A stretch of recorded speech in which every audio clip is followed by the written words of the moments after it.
আসসালামু আলাইকুম, কেমন আছেন আপনারা সবাই? এটা হচ্ছে বিফ কোরমা। যেহেতু সামনে ঈদ, কোরবান ঈদ।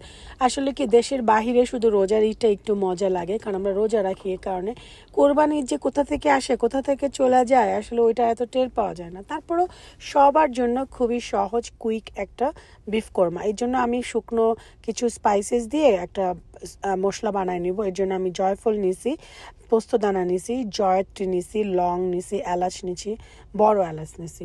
তো এইগুলো সবগুলোকে হচ্ছে আমি ব্ল্যান্ড করে নিচ্ছি, ব্ল্যান্ড করে একটা পাউডার করে নিব।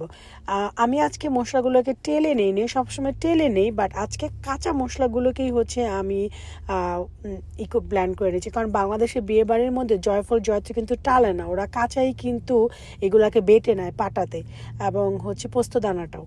তো আমি আজকে টালি নেই। তো আমি এই মশলাটার সাথে হচ্ছে আমি একটু আলু বোখরা দিয়ে মশলাটাকে হচ্ছে বানায় নিচ্ছি। তো এখন আমি হচ্ছে আমাদের মাংসটা রান্না করব। আর কোরমার জন্য সবসময় একটু বড় বড় করে মাংসটাকে কাটতে হয়। আমি যখন মাংসটা আনতে গেছিলাম তখন ওইখানে বলছে আমাকে একটু বড় বড় করে বিরিয়ানি সাইজ করে কেটে দেওয়ার জন্য। তো এখন আমি এখানে ঘি দিয়ে দিচ্ছি, লাইক এখানে 1/3 কাপ হচ্ছে ঘি দিচ্ছি। বেশি ঘি আর দিব না, আর এখানে আমি তেল বা কোনো কিছু দিব না, ঘিয়ে হচ্ছে মাংসটা রান্না করব। আমি এখানে দিয়েছি হচ্ছে এলাচ আর দারচিনি আর হচ্ছে শাহি জিরা আর লং। এইগুলো আমার কাছে তেজপাতা ছিল না, বাসায় তেজপাতা থাকলে তেজপাতাটা দিতে পারেন। এখন আমি এটাকে কিছুক্ষণ ভেজে আমি একদম কুচি কুচি করে কাঁচামরিচ কুচি করে নিয়েছি। এখানে চাইলে কাঁচামরিচটা ব্ল্যান্ড করেও নিতে পারেন, বাট আমি একটু ঝালের জন্য জাস্ট একটু কুচি করে নিছি। এখন আমি ভেজে রাখা পেঁয়াজ বেরেস্তা এখানে দিয়ে দিচ্ছি। এটা আমি কিছুক্ষণ আগেই ভেজে নিয়েছিলাম। এখানে আমি প্রায় ভরে ভরে 2 টেবিল চামচের মতো হচ্ছে আদা বাটা রসুন বাটা দিয়ে দিলাম। আমার ওইখানে মাংস ছিল প্রায় 3 কেজির মতো, 3 কেজি থেকে অল্প একটু বেশি ছিল।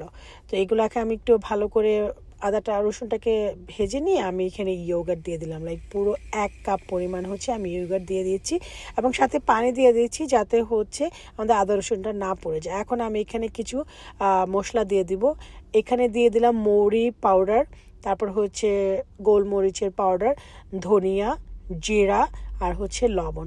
সব হচ্ছে 1 চামচ করে। আর এখানে বানায় রাখা মশলাটা দিয়ে দিলাম। শুধু যে জিরার গুঁড়োটা সেটা আমি একটু কম দিছি, আর হচ্ছে লবণটা পরিমাণ মতো দিছি। ধনিয়া 1 টেবিল চামচ ছিল, তারপরে হচ্ছে মৌরি 1 টেবিল চামচ একটু কম ছিল, আর সাদা গোলমরিচটাও একটু কম ছিল। তো এই তো এখন আমি মশলাটাকে খুব সুন্দর করে ভালো করে এটাকে কষায় নিব, যে পর্যন্ত না এটা একদম ভাজা ভাজা হয়ে যায়।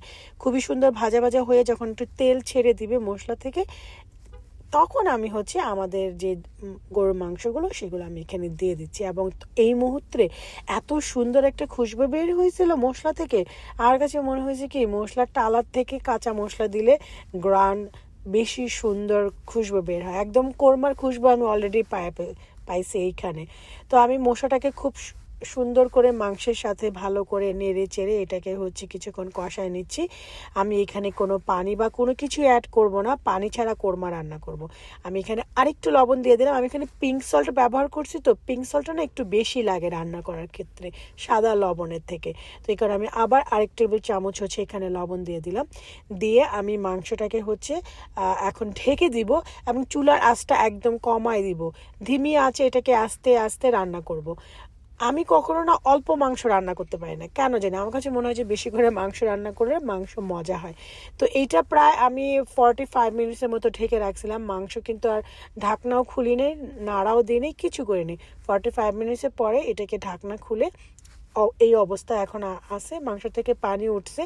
এখন আমি একটু লবণ চেখে দিচ্ছি, মনে হচ্ছে যে না আমার এখানে পরে আবার লবণ দিতে হবে। তো আমি এখানে কিশমিশ দিয়ে দিলাম। তো এখানে আমি হচ্ছে আবার 1 টেবিল চামচ, লাইক পুরো আমার 3 টেবিল চামচ লবণ লাগছে। এখানে আমি 1 টেবিল চামচের মতো হচ্ছে চিনি দিয়ে দিলাম, লাইক 1 টেবিল চামচের থেকে একটু কম। এখন আমি এখানে যেটা অ্যাড করব সেটা হচ্ছে নারিকেলের দুধ। এখানে চাইলে কোরমাতে মানুষ বাদাম বাটা দেয়, তারপরে হচ্ছে ক্রিম দেয় বা নর্মাল দুধ দেয়, বাট আমি আজকে কোনো কিছু দিই নেই। আমার কাছে মনে হচ্ছে যে একটু নতুনত্ব করার জন্য যে আচ্ছা নারিকেলের দুধটা দিয়ে দেখি এটা কেমন মজা লাগে। তো এই জন্য নারিকেলের দুধটা ব্যবহার করছি। আপনারা চাইলে এখানে ক্রিম দিতে পারেন বা দুধ দিতে পারেন বা বাদাম বেটে দিতে পারেন। তো আমি বাদাম টাদাম কোনো কিছু না দিয়ে শুধু নারিকেলের দুধটা ব্যবহার করছি, একটা ক্যান দিয়ে ঢেকে দিয়েছিলাম। এইটা প্রায় 1 থেকে 1.5 ঘন্টা পরে মাংসটা আমি মাঝখান দিয়ে কয়েকবার হচ্ছে এটাকে ঢাকনা খুলে নেড়ে চেড়ে দিছি। মাংসটা হচ্ছে সিদ্ধ হওয়া পর্যন্ত এটাকে রান্না করতে হবে, এবং আমি এর মধ্যে কোনো পানি অ্যাড করি নাই, কিছুই করি নাই। চুলার আঁচটা হচ্ছে কমানো ছিল। আমি সবসময় বলি যে মাংস রান্না করার ক্ষেত্রে যদি চুলার আঁচটা বাড়ায় রাখেন তাহলে কি মাংসের পানিটা শুকায় যায়, তখন পানি অ্যাড করতে হয়, তখন কিন্তু মাংসটা পানসা লাগে। বিদেশের মাংস মজা না এমনি। তো এই কারণে আমি সবসময় চেষ্টা করি পানি ছাড়া রান্না করতে। তো এই ক্ষেত্রে আমি একটু বাংলাদেশের শাহি বিয়েবাড়ি ফ্লেভারের জন্য একটু কেওড়া জল দিয়ে দিলাম। তারপরে এই তো সবার শেষে আবার একটু ঘি দিলাম। এই ক্ষেত্রে চাইলে আবার পেঁয়াজ বেরেস্তা অ্যাড করতে পারেন, কাঁচামরিচ অ্যাড করতে পারেন, আস্ত কাঁচামরিচ। তো আমি আর কোনো কিছুই দেই নেই। একদম সুন্দর খুশবু একটা বের হয়েছে এই কোরমার, খুবই সুন্দর একটা খুশবু বের হয়েছিল। তো দেখেন, এবং মাংসটাও খুবই সুন্দর একদম সেদ্ধ হয়ে খুবই সুন্দর সেদ্ধ হয়েছে। তো কোরমা রেডি। এবং এই কোরমা মানে আমার কাছে বেশি ভালো লাগে পরোটা দিয়ে, আর রুটি বা পরোটা দিয়ে বা চালের রুটি দিয়ে। পোলাওর সাথে তো এই কোরমা অতুলনীয়, বাট পরোটা দিয়ে আমার কাছে মনে অন্য লেভেলের লাগে। তো এই তো, আপনাদের সবাইকে ধন্যবাদ। আপনারা সবাই ভালো থাকবেন, যে যেখানে থাকেন সুস্থ থাকবেন। আমার জন্য দোয়া করেন, আপনাদের জন্য অনেক বেশি দোয়া রইল। আল্লাহ হাফেজ।